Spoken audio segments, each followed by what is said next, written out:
Okay, we are back. Exploitation of the female athlete, medical treatment of women and female sexuality. This is actually one of my more favorite discussions because of the medicine, which just even now blows my mind. But is in the book. My name is got excited. My name is Alexandra Allred, and I am with the Department of Kinesiology at Tarleton State University. And this is women's sports, and the book, When Women Stood, will be available March 2023, and these are from the book. So here we go. The big thing always with media, and I'll let you take a look at the headlines, and these are headlines that just run nonstop. And so social media is great for so many reasons, but it's really been the incredibly hard hitting for women. Not only the treatment of women, and we will discuss that later, but the stalking of women, the number of women who were forced off of social media for fear of their own life, for fear of their children. It is remarkable how many women have been threatened with rape or the rape of their child, that their house will be burned down, their family members will be killed, when they were just putting, just everyday content.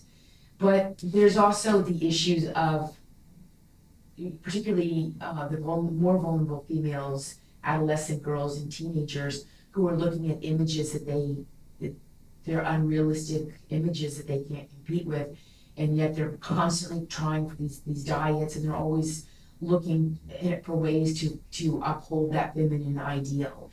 Some of them are the thigh gap, the Toblerone tunnel, the ab crack. It's nonstop, and it's just been so incredibly harmful for our girls. And then that includes what the media does. For example, this was a plus size model. And so we reached a point where we're supposedly celebrating our plus size models, right? But the plus size model was a size 8, and then still look what they decided to do with their plus size model. And so just the nonstop pounding of this is, if to be worthy, this is what you need to look like, has just been incredibly hard on girls and women across the board. But we like to think that our female athletes are, they're above that, right? Either they have such self-esteem that comes from sports, and or the coaches around them will save them from this. Yes? No. One of the better examples is Mary Kane and the Nike project. And so Nike developed this running program in Oregon, which was worldwide. It was widely respected. And so Mary Kane, who was named the fastest girl in America for her event, was quickly invited, and she was going to go to the Olympics, and the Nike project was going to send her on her way and get her corporate sponsors, and it was just going to change her life. And it did, but not in the way that she or others imagined. You can look at the slide to see just how successful she was. But in a short order, there was no reason for the weight that they assigned her, as she and others have testified.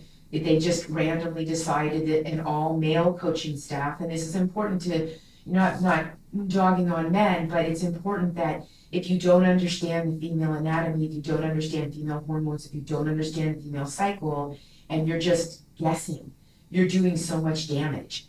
And so that's exactly what happened. She was assigned this random weight that they decided was important for her to achieve. And then when she couldn't achieve that, guess what happened? They started starving her. They were not, as it happens, female athletes require a lot more protein and carbohydrates than people realize. But they were treating her like a small man. And so they were depriving her of essential fats, and they were cutting back the carbs. And she was tanking. And her times were getting worse and worse, and it finally came to blows when she was, it was a huge competition, and it rained, so everybody was huddled under the tent. And he began screaming at her for being fat.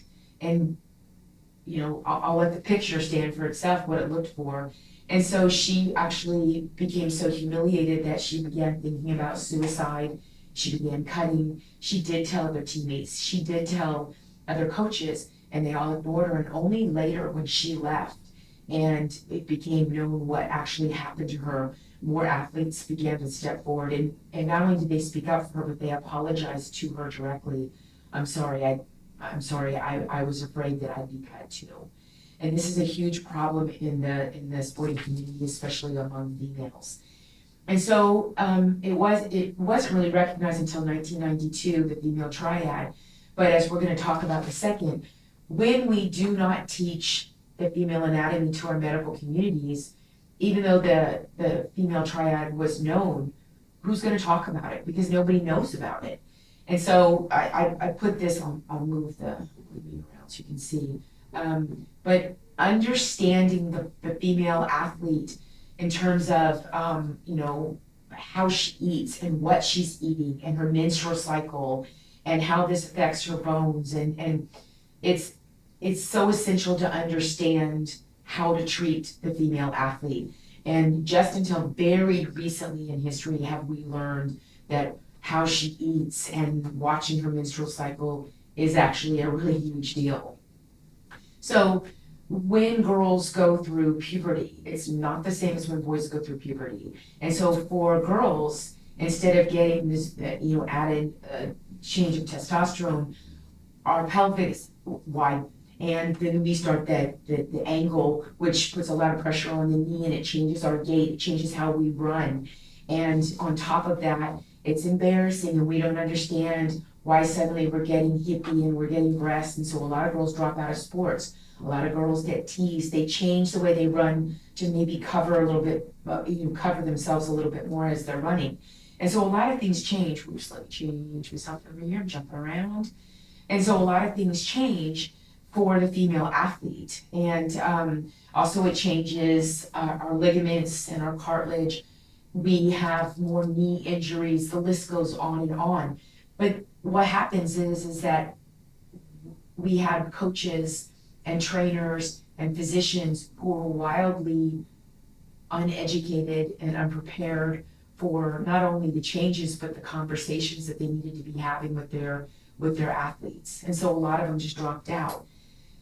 And then of course it's the non-stop topic that comes with women in or out of sports, and that is what the ideal body is, the obsession over what the female body should look like. And so it doesn't matter how well-grounded a female athlete is, they can't get around this. And so that the topic of the ideal body is responsible for how she eats and how she dresses. And so along with how she dresses, then sporting agencies are telling them what they need to wear. And so you'll see in women's athletics that women very often wear very different uniforms than the men in the same sport. They're in the same sport, but they're wearing very different uniforms. And I could talk about this all day, but the big thing is you should just say, why? Well, you know the answer, but we need to be asking why a little bit more.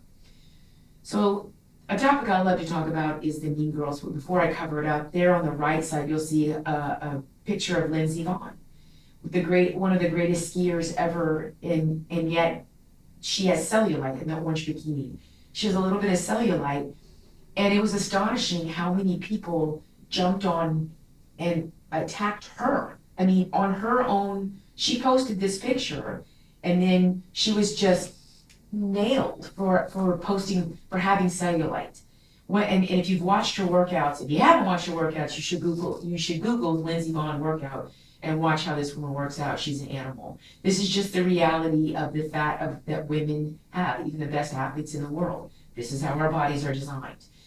But then Caitlin Ohashi, and please go watch her videos of her doing gymnastics, because she is electric and fun and amazing, and yet she would have people tell her, you look like you swallowed an elephant, you look like you swallowed a pig, you're fat.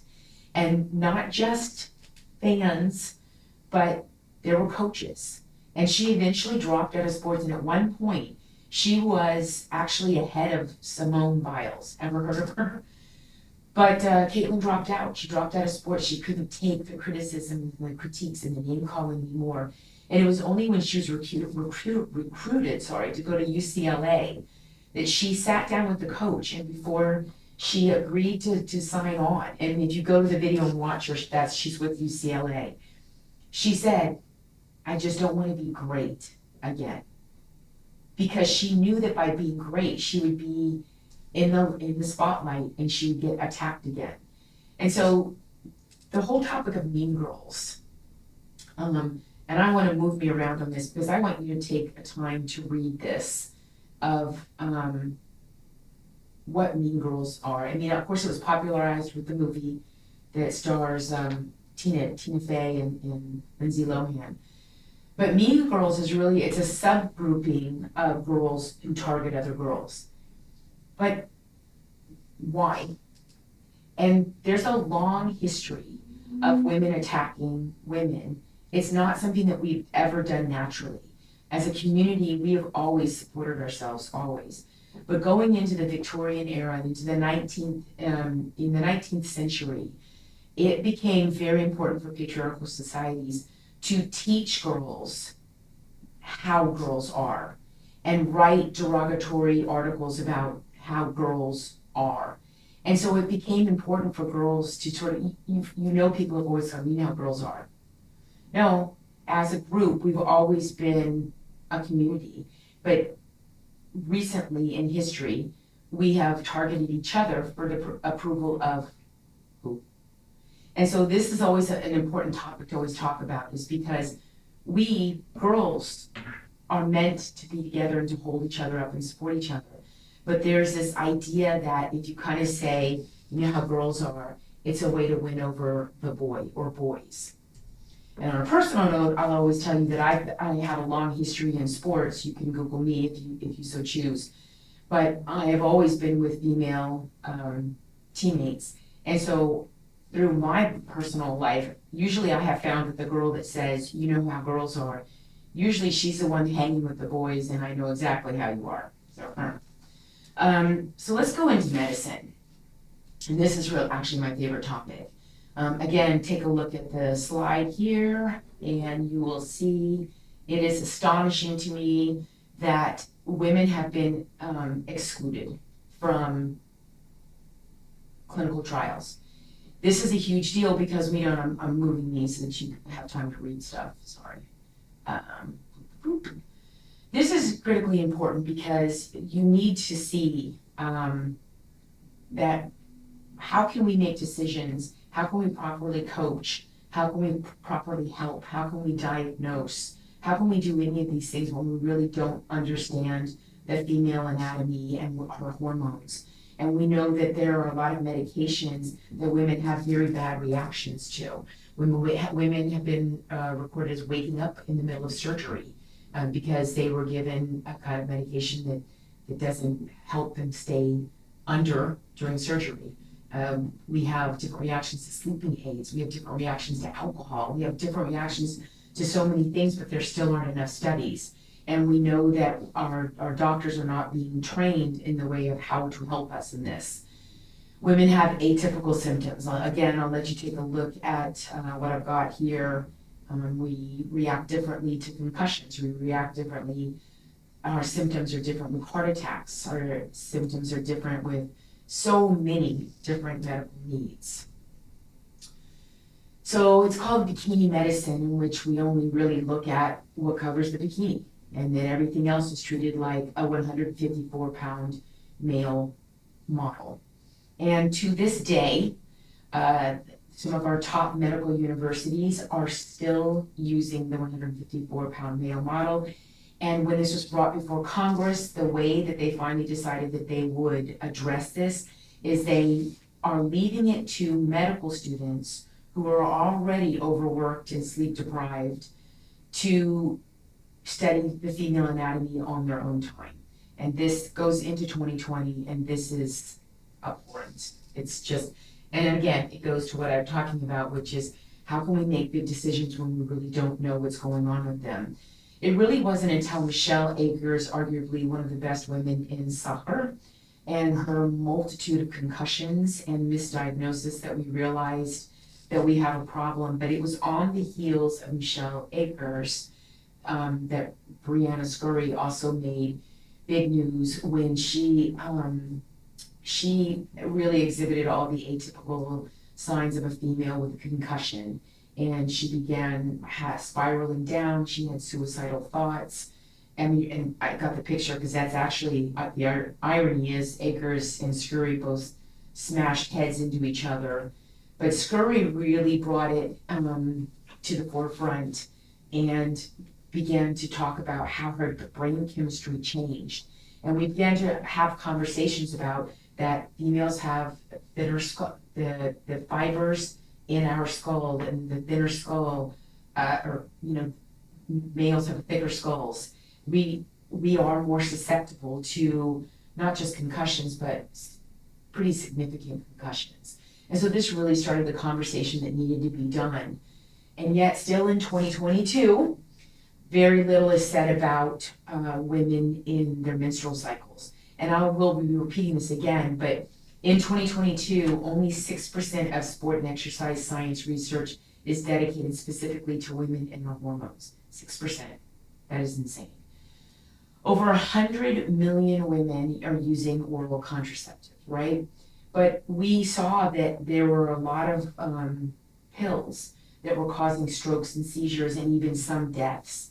But it was one of these things that we see in women's medicine a lot where, well, let's go back to the corset, let's go back to foot binding. If it was women, not that big of a deal. And so there were some deaths and many, many strokes and seizures.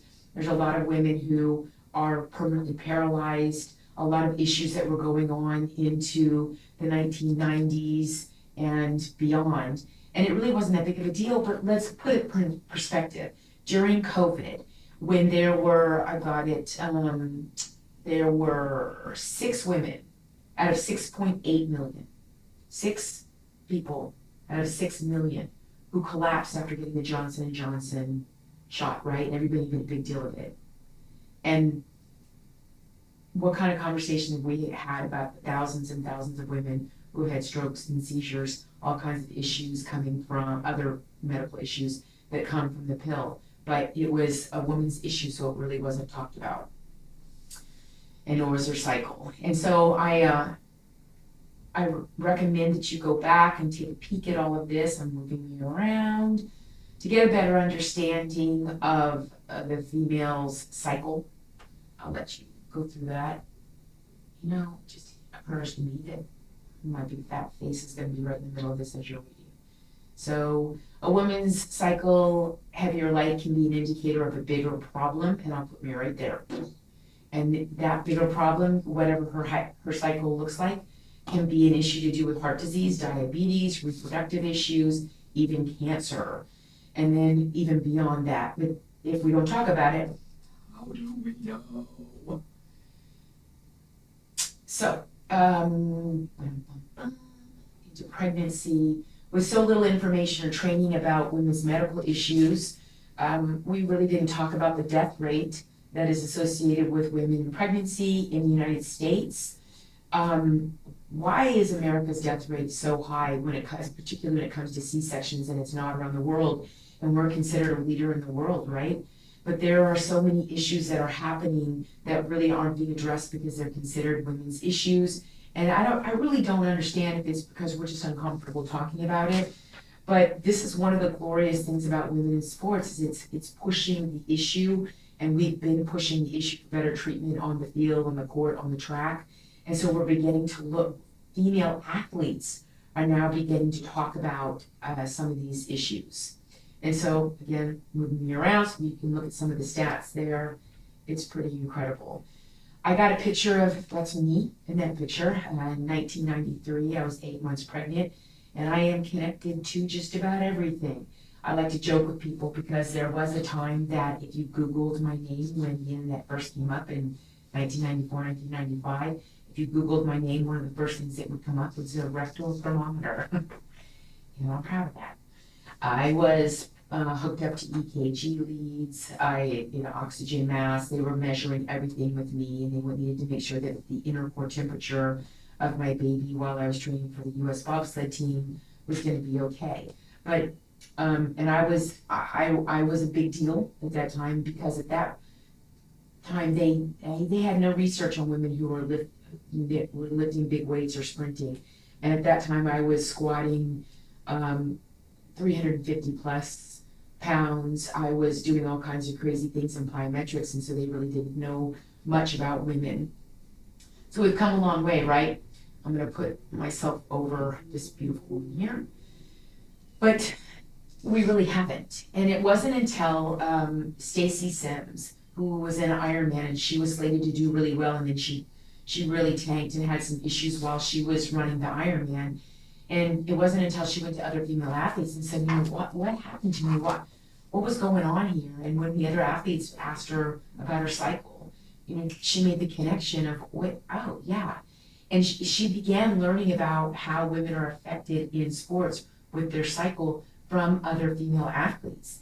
And so she knew that something else had to be done, and she went back in and really started doing research on this. But the big thing was, is she went to one of the best, you know, she asked one of the most respected institutions in exercise science and said, why isn't there more research done on women in sports? And she was told, and there it is right there, we don't necessarily study women in sports nutrition and science because they're a bit of an anomaly. What? If you look at the number of women in sports, they're not. It's just, I hate to be beating the drum here, but it's because it was women's sports, and so we really just didn't talk about what was important for women and what was best for women in sports. Here are the stats. Take a look. By 2021, 3.97 million males in the world, but not that many. Not that many more than women, right? But look at the numbers. Female doctors outnumber male doctors. We outnumber males in education. We outnumber all these educational institutions, right, and coaching. And yet we're still considered an anomaly. And the reason that we are is because of our hormones. And we need to be having a conversation about our hormones, because that's going to be coming up again and again and again. And it's not going to go away because our hormones aren't going to be going away. And so that's the big question. We'll end there, and we will be moving on to the next section and getting into more modern times. All right, thanks.